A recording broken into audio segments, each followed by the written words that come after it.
Serikali yasema mapato yatokanayo na kodi ya forodha yaliongezeka kwa shilingi trilioni 1.18 katika bandari ya Dar es Salaam.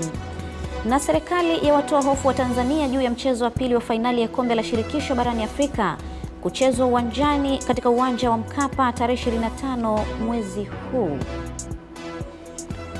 Habari ya asubuhi mtazamaji wa Channel 10 popote pale ulipo, karibu katika kipindi cha asubuhi njema. Tunaanza na taarifa ya habari. Mimi ni Salma Shabani, nitakuletea habari za kitaifa, michezo na burudani. Karibu.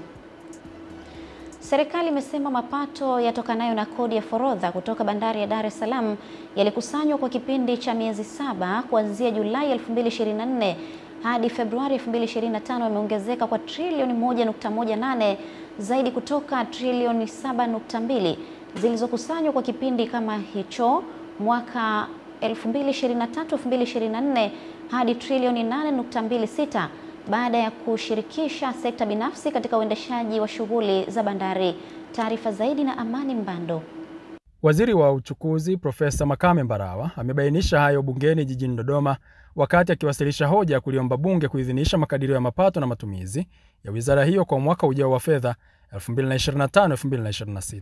Kuongezeka kwa mapato yanayotokana na kodi ya forodha kutokana na shughuli za kibandari, ambapo katika kipindi cha Julai mwaka jana hadi mwezi Februari mwaka huu jumla shilingi trilioni 8.26 zimekusanywa, sawa na ongezeko la shilingi trilioni 1.18 ikilinganishwa na shilingi trilioni 7.08 zilizokusanywa katika kipindi kama hicho mwaka 2023-24 kabla ya kushirikishwa kwa endeshaji binafsi katika bandari ya Dar es Salaam. Mafanikio mengine ni kuhusu shirika la reli nchini TRC mahususi katika mradi wa reli ya kiwango cha kimataifa SGR, ambapo kuanzia mwezi Julai mwaka jana hadi Machi mwaka huu serikali imeendelea kupokea vitendea kazi mbalimbali kwa ajili ya reli hiyo. Kwanza, kuasili kwa vitendea kazi vinavyotumika katika uendeshaji wa reli ya SGR ambavyo ni vichwa vya treni vya umeme 17, seti za treni za umeme za EMU 10 ambao ni mchongoko na mabehewa 264 ya mizigo.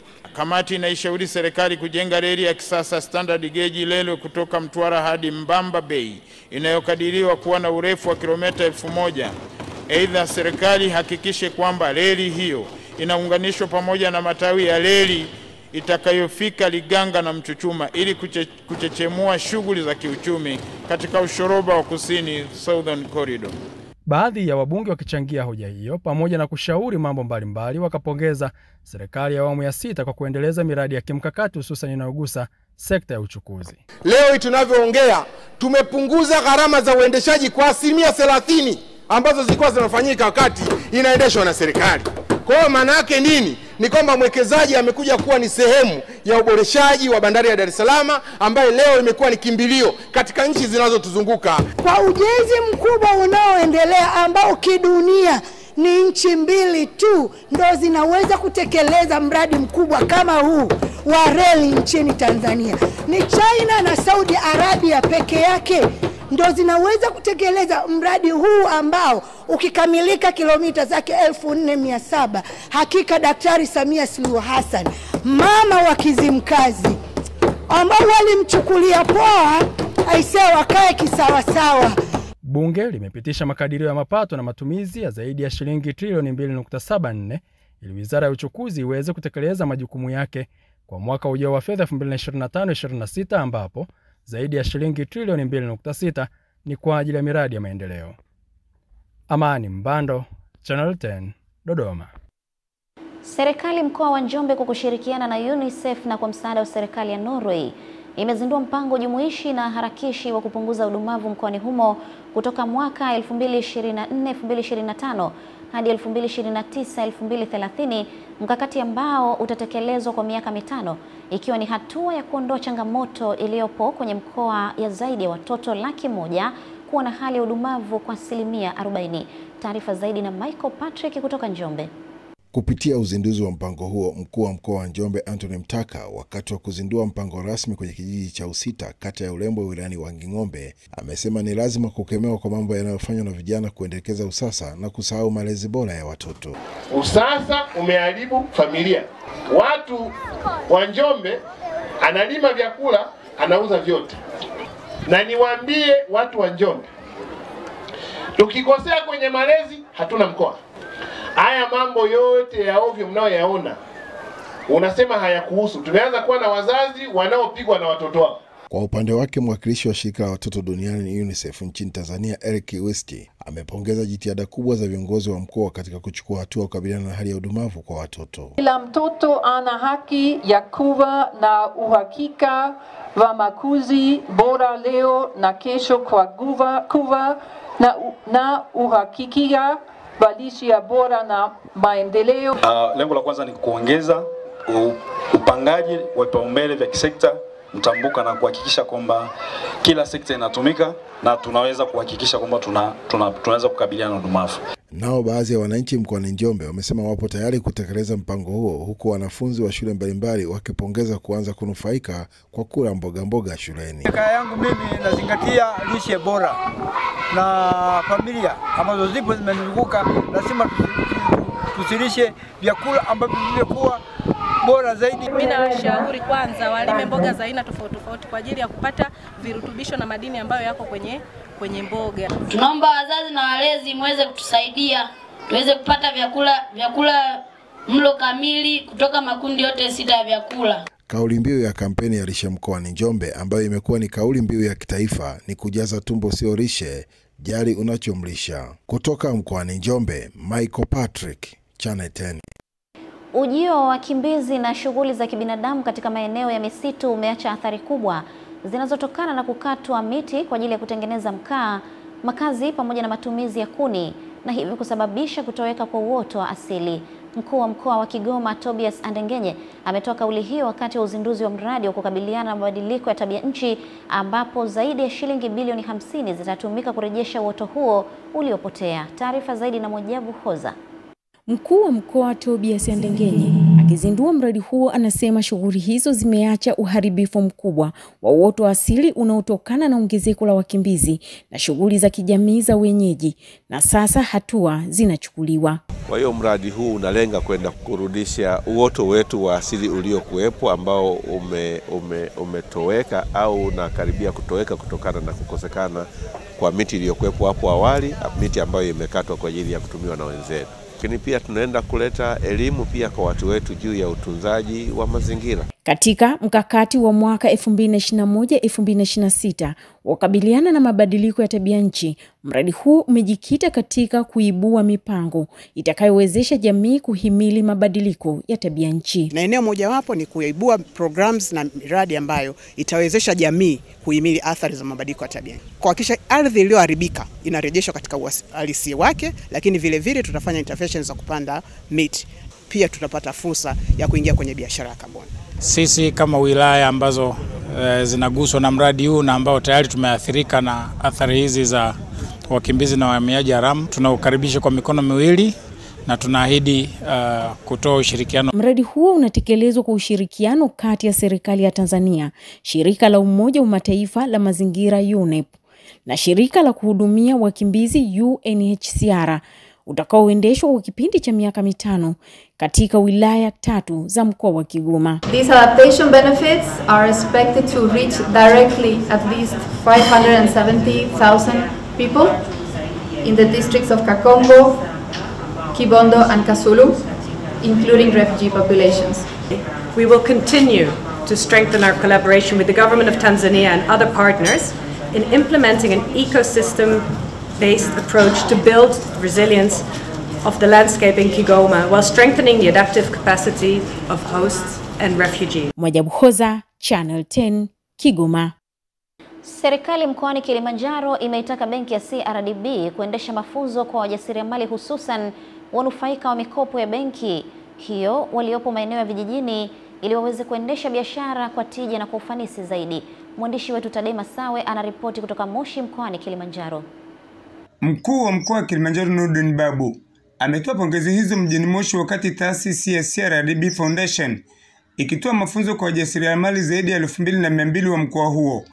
Zoezi lilienda sambamba na vikundi vya kina mama na vijana kupatiwa mikopo kiasi cha shilingi milioni 320. Ndugu washiriki wa semina hii ya Embedded inatolewa na benki ya CRDB Foundation ni mwendelezo wa juhudi za serikali inayoongozwa kwa umahiri mkubwa na Mheshimiwa Daktari Samia Suluhu Hassan, Rais wa Jamhuri ya Muungano wa Tanzania, kuboresha maisha ya wananchi kwa kutoa kipaumbele kwa wanawake na vijana.